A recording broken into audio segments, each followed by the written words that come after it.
Better Business Results. My name is John Whitt, and I'm your host.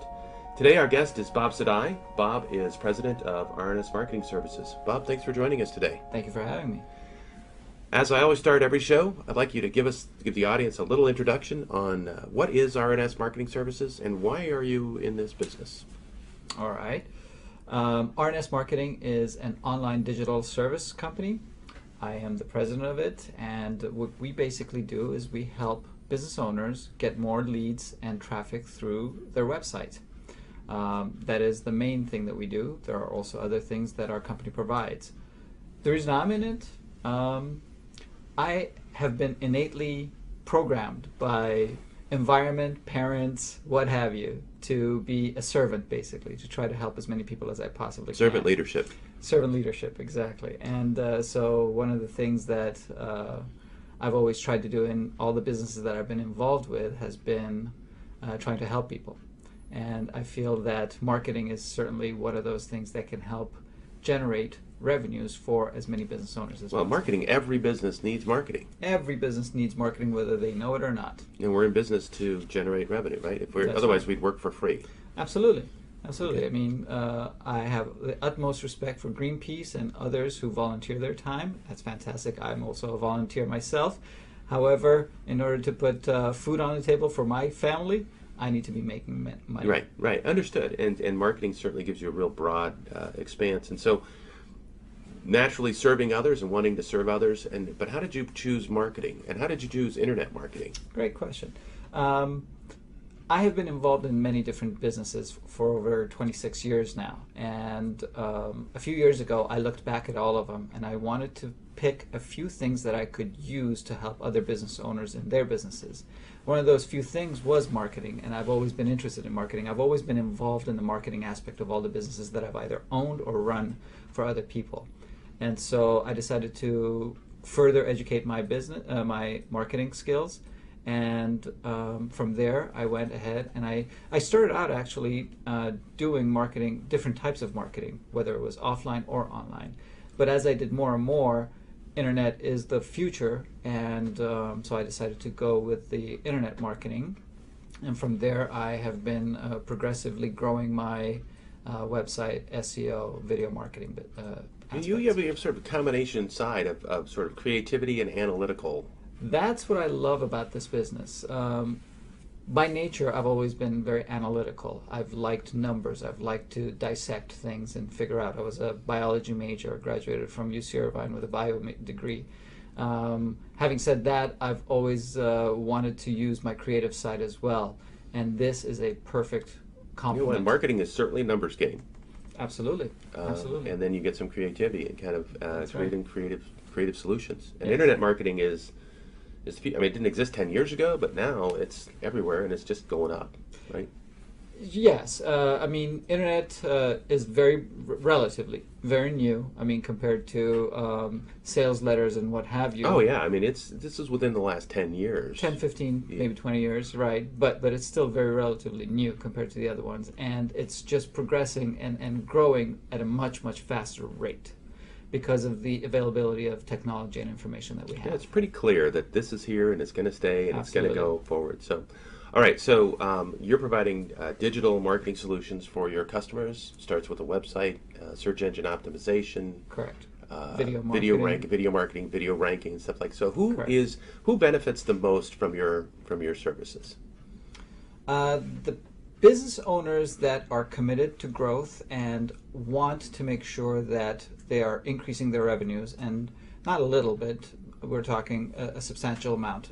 These business owners have a good understanding of their customers, who their customers, clients, or patients are, and they want to make sure that they reach certain levels and goals. They would be Well, you mentioned something about a most. lifetime value of a client. Right. Every customer that walks through the business's doors has a value. That's considered the lifetime value of a customer. Each business owner really must understand this. This is not my idea. It's something I teach in my business and from a coaching perspective. Exactly. Yeah, totally understand it. Yeah. So lifetime value of a customer is extremely important for every business owner to know. If they hit a certain amount, if that lifetime value customer is a certain amount, then it would be very beneficial for them to get involved with SEO and video marketing. Okay, so let's talk about what that might be, right? It's probably not $50. No, for It's- each business owner is different. For me, it happens to be $10,000 or more. Okay, so if you have a client that typically over the course of the lifetime of your experience with them, Correct. they're generating $10,000 revenue, they benefit tremendously from your service. Absolutely, absolutely. Okay. Does it go at any lower? What about $5,000? Again, it can be any number. For my particular business, it happens to be $10,000, but $5,000 absolutely works. Okay. It can work for anybody. All right, so let's talk about it. So that's your ideal customer, right? Somebody that really wants to grow, committed, right? Absolutely, yes. They understand the investment needed from a marketing standpoint, and they understand the lifetime value of a customer. And if they don't, they can certainly reach out to you or me and ask some more questions on that. We'll Absolutely. happy to help them with that. And for your particular business, $10,000. If that, so any of the technical professions, dentists, doctors, lawyers, coaches, veterinarians, IT services, all of those, right? All of those professionals, attorneys, CPAs, accountants, even tradespeople. You have electricians or plumbers, roofers. All of them have tickets or invoices that can reach, ultimately $10,000. Right. And so if you wanted that, or if you had that, this would be a great service. Absolutely. Okay. Yes. So talk about the challenges that these customers have. What are the kinds of things that they're facing? They want, one of their main beliefs is that the more customers they have, the more revenue they can generate. And in order to be able to do that, they need more leads. And therefore, they need any possible way of getting those leads.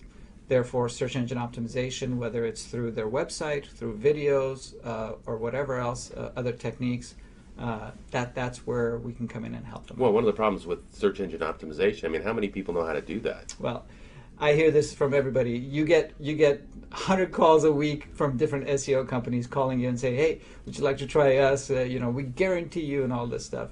Truth of the matter is, search engine optimization is something that is changing on a constant basis. It's continually changing. Google, on average, has said that they make changes once or twice, minor tweaks a day, and one or two major changes on an annual basis. So you have to be on top of it. You have to know what you're doing, and this takes time, and it's very challenging.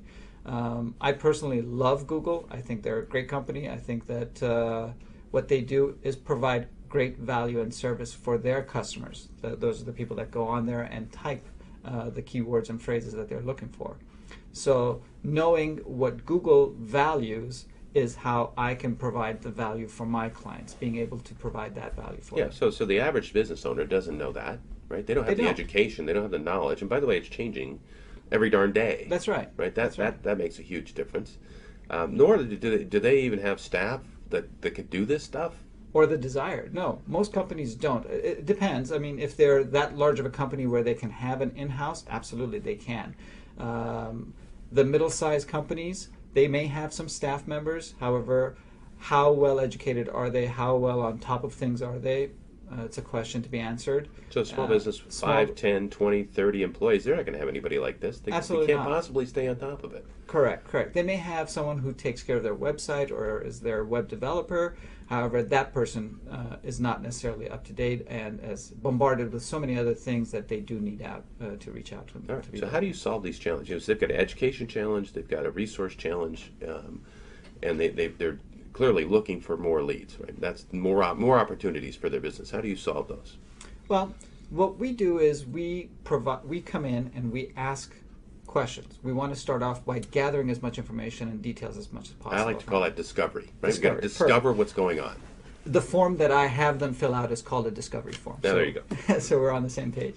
So what I do is I ask as many questions. I want to find out about them, about their business, about their competitors, their industry, everything and anything I possibly can gather. I take all that information and knowledge, then I start doing my research. I go and do my due diligence. I find out as much as possible. I look at their competitors. I see how they're doing, what they're doing, how my prospective client is working and what they're doing.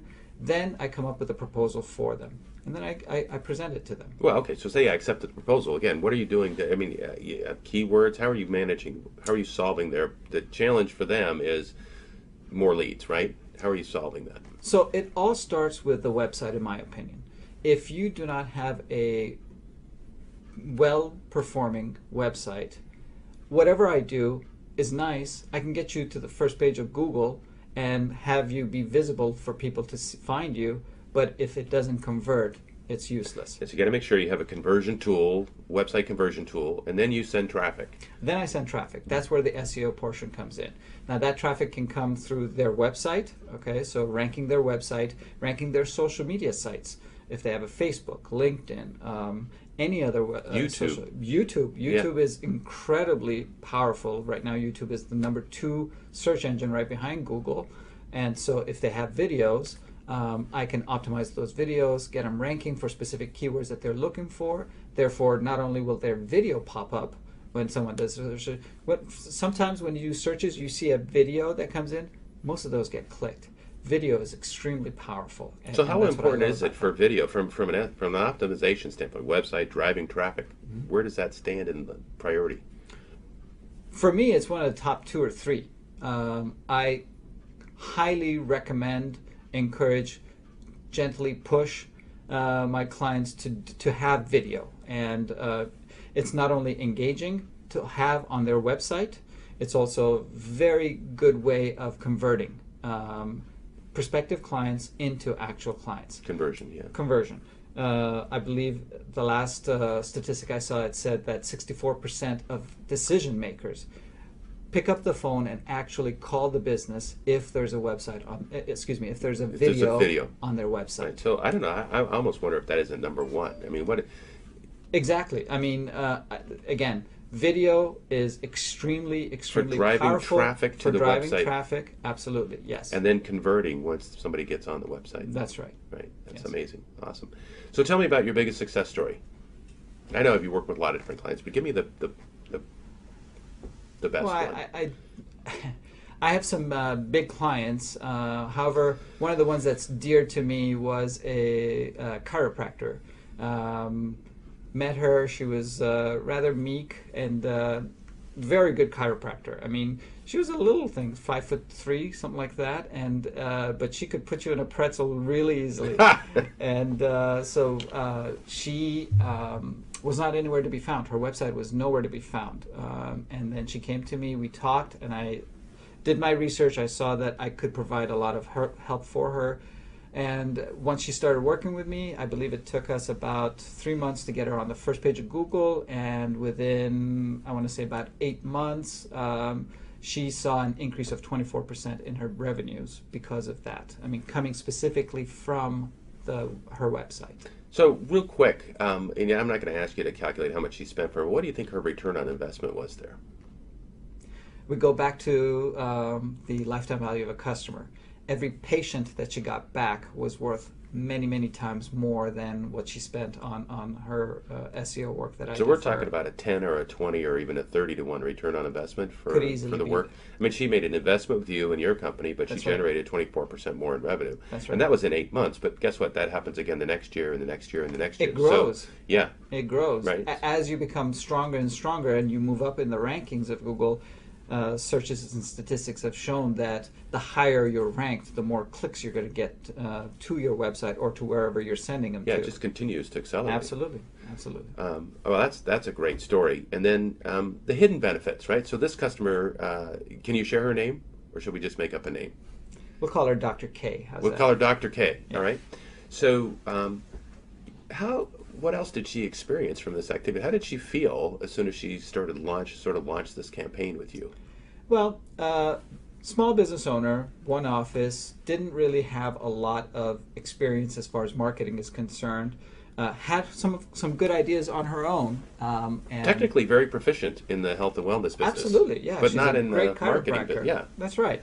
And she did have a couple of really good ideas as far as what she wanted to do for marketing, but it wasn't very specific, or it was kind of scattered, actually. So within the first few, I'd say days even, maybe a week or so, as I showed her the steps that we're going to take, most people unfortunately have a fear of the unknown, and internet is an unknown for most business owners. They don't know. It's a big, scary world. They don't know what to expect. So therefore, when you break it down, when you make it more manageable for them, when you show them the reality of it, you have this feel of ease coming to them, and calmness, and that's exactly what she felt. So that happens pretty quick. It does. It does happen very quick. It can happen anywhere between, few days, like I said, to a week. Once they see that we're progressing, that this is have an action plan. How soon does it take? Say you're ranked number 50. Mm-hmm.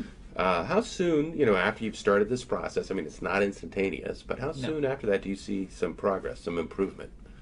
Well, improvement can be seen. I mean, moving from number 50 to number 47 or 46 can be done very quickly. So one of the first things that we do, for example, is we want to check the website. We want to make sure that it's optimized correctly, that it is efficient. And that by itself will jump them very quickly. Normally you'd see a good jump within the first 2 to 3 weeks even. A good jump in the next, jump. Yeah, so it's not like long forever type thing. No, I mean, getting to the first page of Google. Getting to number 1, getting to the first page might be a little bit of effort, but you right. can see progress fairly quickly. Absolutely. My business has basically 3 phases to it as far as the SEO is concerned. One is our first goal is to get you to the first page of Google. Now that could be in the bottom part of the first page, okay. Or if the competition allows it, you can jump in right away. The second phase of it is to actually get you into the top 3 to 5 spots. That's where most of the clicks are occurring. That's top where 3 to 5 spots. That's right. That's where you're going to find most of the action, if you will.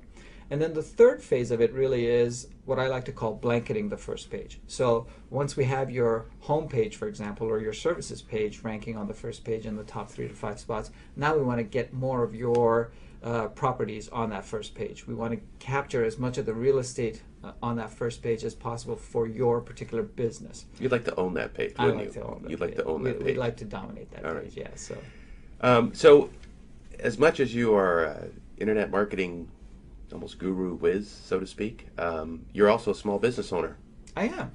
And small business owners have their challenges just like everybody else. And we were talking about, and one of the big challenges that you have and that people have with the internet is this fear of this unknown thing. And it's about changing behavior from not doing something to doing something, to understanding and learning and growing and getting into that. So I wanted to show this thing called Gleicher's formula for behavioral change. Great. As part of our coaching session here. And so when it comes to Gleicher, David Gleicher is a clinical psychologist from the 60s, and he studied behavioral change. And one of the things he said is, and by the way, it's a formula, so every formula has a symbol in it. We're going to use the greater than and less than thing. And so what David recognizes in his studies is that everybody's resistant. The R stands for resistance, and everybody's resistant to change. Nature's resistant to change. Water flows downhill. It doesn't go over the rock. It goes around the rock. It's just the way we are. We're a part of nature. We're wired in that fashion. So why do you think people are resistant to change? Fear. Fear of the unknown. That's right. Plus there's time and energy and money and all those kind of things might play. At the same time, what Gleicher said is, hey, there is a reason. People do change, right? They do shift. What are the reasons why they do that? So the first thing he said is if they're dissatisfied, right? If you're not happy with where you're at in the current position in your life and where you're trying to go, you might be willing to make a change, right? And depending on the level of unhappiness, that would create the degree of incentive that you have to make a change. At the same time, just being unhappy isn't enough. You have to know what you would like to change too, right? So you have to have a vision. You have to have some desire. Now, you may have great pain and your vision is no pain, right? And you may have very little current pain, but you really want something else, right? I work with a lot of business owners that are very successful and where they're at today. And they're okay. If nothing ever happened, they'd be fine. But what they understand is that they haven't reached their true potential, right? And so they want something more. So it works both ways, right? In any case, you have to have both of these concepts. We have to have the dissatisfaction of the vision, because if we don't have both of them, we can't make anything happen. And then the last piece that we have to have is we have to have this thing called first steps. And first steps is a plan. We have to know a little bit about how to get started with this thing. Because if we have no idea, then we're kind of stuck, right? If any of those characters on the left-hand side, dissatisfaction, vision, or first steps, are equal to 0, right? What happens to that formula on the left? Everything gets zeroed out, right? And you can never overcome any resistance. So we have to figure out what the dissatisfaction is, what the vision is, and then we provide the plan, right? In your particular case, for your particular business, we know that customers are out there. So what are well, let's do this, right? What are customers, dissatisfied with? Lack of leads. Lack of leads, lack of business opportunities, That's right. right? Maybe even lack of quality leads. Maybe they're not getting the right types. Exactly right. Okay. Absolutely. Right. And then so that's the simple one, right? And then what's their vision? Increased revenue. Increased revenue, right? So that's it. And then so when we talk about the first steps, right? How do we tell them what the plan should be? Well, you want to start off by assessing where they are, and that's the satisfaction portion that you're talking about. So we start off by the research that we said, and then we take them and come up with a plan. Right. Well, the simplest part of the plan is that they contact you, right? Because you're there to help them get from the D to the V, right? And I think we have a little arrow, right? Because this way, if you help them get from their unhappy place to their happy place, right? And that's kind of a simplistic way to put it. But what happens is they become buyers, right? And you're not selling anything, right? They're getting what it is that they want. And so we want to couch all of our information and knowledge based on what the customer wants. What do they need? And you're going to have to educate them, right? And but you're the person that can do that, right? Correct. So in your activity, if we take a look at this, we say, listen, I'm going to adopt this formula and extend this formula into your business so I can help people educate them. How would you go about doing that? How would you start the conversation with your clients under this formula? Well, I think I would probably have them come up with, like you said, I mean, the formula is very straightforward, in my opinion at least, where they are, where they want to go to, and that's a great question. Well, all right, so let's break it down a little bit, and let's see if we can't figure out something that we could add into that. So we could start a conversation by saying something like, so most business owners are looking for more leads, or most business owners are not happy with the amount of leads that they're getting, right? Now, if that person has more leads than they know what to do with, your solution probably isn't something they're looking for, right? But when we look at marketing and we look at advertising, right? Are you looking for more leads? Are you looking for more of this, right? What are the things that in this particular case, if they had more leads and they had more revenue, right? What are the problems in their life would that solve, right? What would having more leads solve? Because we look at that, so they want more leads because they want more money, but the money is going towards something, right? What is it that, so we might ask some questions about who they are, what they are, where they're going, and try to understand a little bit more of what their dissatisfaction level is on a whole, not just for the business. How would you go about asking those kinds of questions? I mean, that's just social skills, I guess you were talking about a little bit, in finding out about the person, about what their aspirations are and their visions are, and I mean, the questions that I would ask, I guess, would be very general questions like you're talking about, who they are, what they want to do, what their ultimate goals are, and things of that nature. And so for many of your customers, is that a relatively easy conversation to have? For me, it is, yeah. Okay, and then can you take your services and your plan and kind of plug it into that solution? Here's a solution that would help you get to more. How would you start that conversation?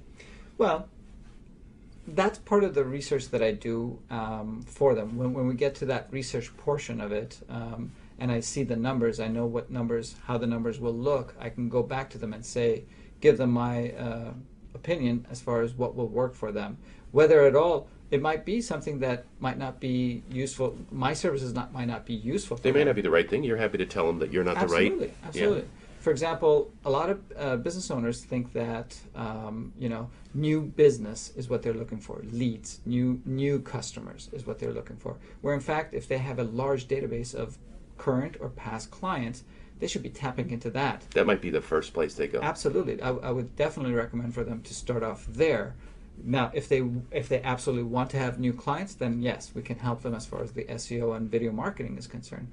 But I would certainly make sure that they start an email campaign, going back to them and talking to them, getting referrals from them again. Okay. So when it comes to new customers, one of the questions we get is, are you looking for new opportunities, new leads. Right. Have you tapped into the existing old leads, right? Exactly. And what are the challenges that you experience in trying to get new leads, right? So they might say, well, we have this or that, So they again, that's correct. We want to find out what it is that they're doing or that they've done so far, what's worked, what's not worked. We don't want to make the same mistakes as they've done in the past. We want to make sure that if something's really worked for them, to tap into that and further expand it. But besides that, we also want to find out how it is that SEO or video marketing will be able to help them. So if you could take this formula and you go back to this and you say, okay, I want to drive and I want to get the D and the V, right? So does spending some time for you just trying to figure out what's the best way to do that? Does that make sense? I think I can answer your question this way by saying, at the time that I meet the people that have reached out to me, for example, they already know why they're dissatisfied or what they're dissatisfied about. They just spill it out right away. I don't need to probe really hard to get them, And then once they do that, it really is very easy to say, okay, well, what would you like to have in its place? Where the vision comes in. If you're in a lot of pain, how would you like to get to that pleasure point that you're so desperately looking for? Okay. How would you approach somebody that's successful today, but might want to achieve something more? Okay, great question. So if they're already successful, we want to take a look at what they've done so far that has brought them the success, and then from there, what their goal is. Then we still look at the numbers and find out, okay, what would be the best way for us to help them, whether it's through video marketing or whether it's through getting their websites more efficient so that they can convert better, and then start sending them more traffic. So we start asking those types of questions from them. So would you help them clarify what the vision is? The ones that I've encountered so far have a very good idea of if they're successful, we're talking about. Mm-hmm. Yeah, this is the different side of it. The people that are unhappy, they know they're unhappy, they reach out, they talk to you, and I need more. Right. But the ones that are successful already, they are very goal-oriented and very ambitious, and they already know what it is they want to achieve. So the vision is already there for them. It's set. They just want the action steps that you just need to find out what that vision is. Exactly. Right? We need to ask questions about that so that you can then build the plan that allows them to accomplish that vision. So for the successful people, they already know what that vision is, like you said. So for me, it doesn't take too much probing to find that out. It's just coming up with that plan to get them to that spot. Yeah. So what are the typical areas of resistance that you encounter? Good question. Typical areas of resistance would probably be the fact that they're not sure whether it's going to work or not. They don't know how or why SEO is going to work or help them get there, or video marketing. Another one is they've created a video, but they just don't know what to do with it. Oh yeah. The video is sitting there, not doing anything. Well, I have a video on my website, or I have a video on my YouTube channel. Great. How many people have seen it? How many people have remarked about it? How many people have shared it? How many people have sent people to it? I don't know. Nothing. They have no answers to that. Mm-hmm. And that's one of the easy obstacles that I can overcome for them. Okay. And then for your business itself, right, in overcoming the challenges that you have, right, Mm-hmm. the vision that you want to do, what are the big challenges that you run into? What are the biggest obstacles? Is it the same thing, leads, same as everybody else? It's not necessarily leads for me. I do well as far as leads are concerned. It's getting more qualified leads at this stage of my business. Okay. I get leads, but several of them are quote unquote tire kickers. Okay. They're just looking, they're just checking, or they just don't know what to do, and they've heard about SEO or video marketing. They don't know. Mm-hmm. And well, I could go and do. How do you separate the tire kickers from the? Well, as we discussed, I have that discovery form, Mm-hmm. so I send that to them. Can you figure it out before that in before you spend that time and that energy? The discovery form has really two purposes to it. One is to get that information, but first, prior to that, is to see if they will do what I will tell them to do. Okay.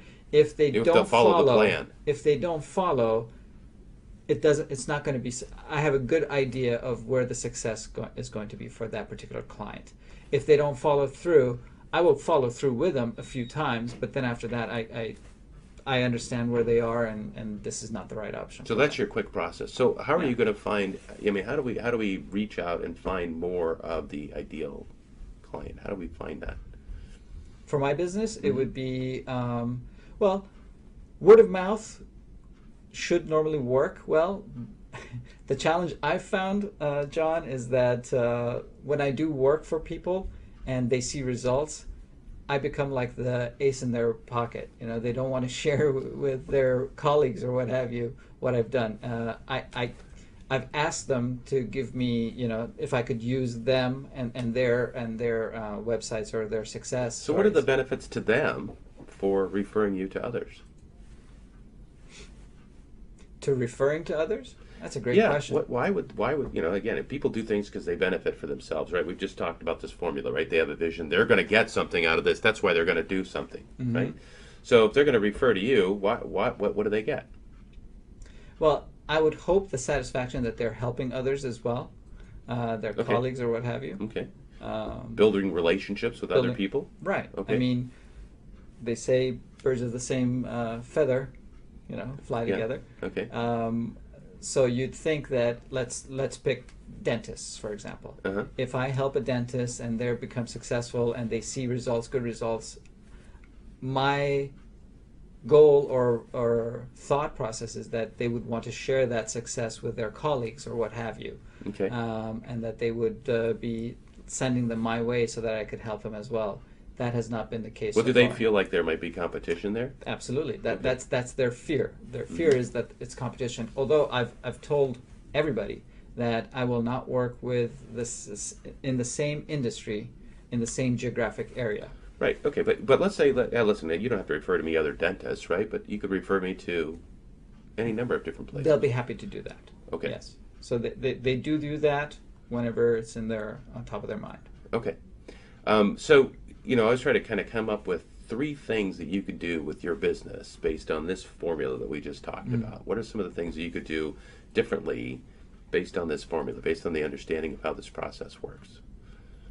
Well, my dissatisfaction would probably be the fact that I don't get enough referrals from my current or past clients. The vision would be to reach out to them and ask for them and have them commit to sending me a few referrals. Okay. So reaching out to that's one action item. What else? Another action item would be to have this video optimized and ranked. So, that's a good. I like that one. Okay. So I'll be doing that for myself as well. Reaching out to others, to have them refer me. I think that would be the most important thing. Okay, great. Well, I appreciate that. Share your top insights, the 3 or 4 things that you've learned in your career. My career. Yeah. Okay. You mean like words of wisdom or what? Yeah, words of wisdom. What are your top 3 insights? One of my biggest mentors always taught me 1 is the worst number in any business. Having 1 big client, 1 vendor, 1 supplier. Make sure that you always have more than 1. At least 2 to 3, hopefully more than that. The second one would be metrics. Metrics. Measure. Always be measuring. Whatever you're doing, make sure you keep track of everything. Any little tweak that you do, keep track. How will that affect your business? How does it help you? Does it help or hurt? Know what to do, when to switch.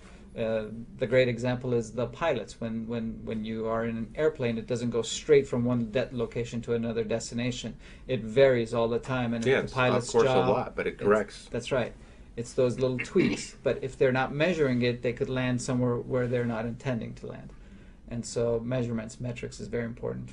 Third one I would say is take massive action, as much action as you can to get results. I mean, Yeah, nothing happens you can without have the action. best plan in the world. If you don't take action, it's just the best plan. So bias for action.